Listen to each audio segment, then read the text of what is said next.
Good afternoon, Doc and Bay 94. How's everyone doing today? So I got these in today, and these are the Procustoms. I hope I'm saying that right. These are from Singapore. These are from the Philippines, and these are the reproduction Boba Fett's. And when we look at these, you're going to see the rocket firing versions, and I got all versions because I wanted to see his products. And what we have here is we have his painted version. What is it, an L or J? It's a J. There's a J slot. So this is a replica of the reproduction of the J slot firing Boba Fett. And this is another one, another J slot firing Boba Fett, and this is an L slot firing Boba Fett. Now these are never produced, as we all know, for those of us who are vintage collectors.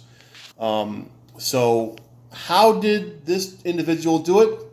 I'll tell you right now, he did a great job. This is really good work. The plastic isn't rubbery or spongy. It's actually really good quality, and the color's pretty spot on. So when you look at this, the detail is pretty high, and the quality is very good. Quality is excellent. I would say it's very, very good. It's pretty accurate. So let's put this down. This is the L slot version. You can see in the back here. So you push this down.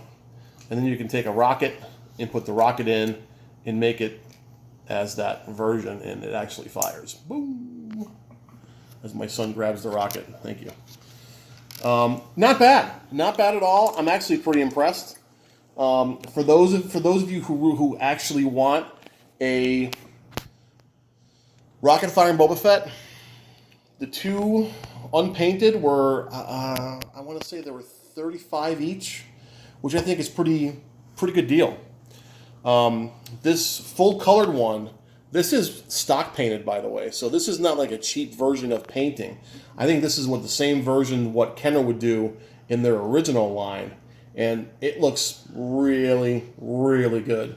So for those of you who want a rocket firing Boba Fett, I can't stress enough how this is almost 99.9% accurate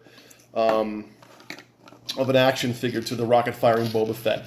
There is subtle changes that I have noticed, and one of the things that I've noticed is what do you call it? Is the person who manufactured these still kept on the manufacturer's mark, so it still says 1979, and I believe Kenner, Hong Kong. So I'm not crazy about that, but I'm okay with it. I'm okay with it. Would this be very hard to recognize?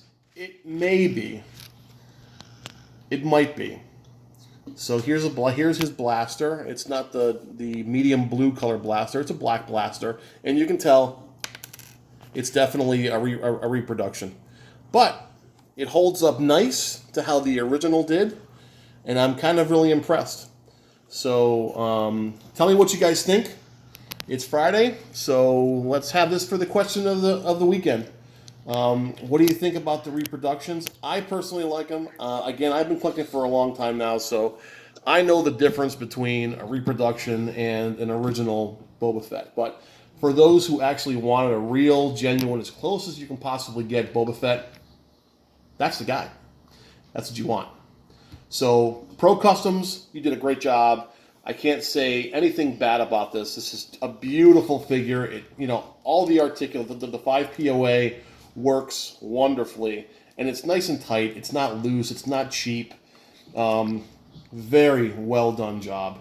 So, all right, tell me what you guys think in the comments. And I'm not one of those repro guys that goes, "Oh, burn them all." I don't do that because I think if we can get some good copies so people can enjoy what was in short supply, then I think that these are a great alternative.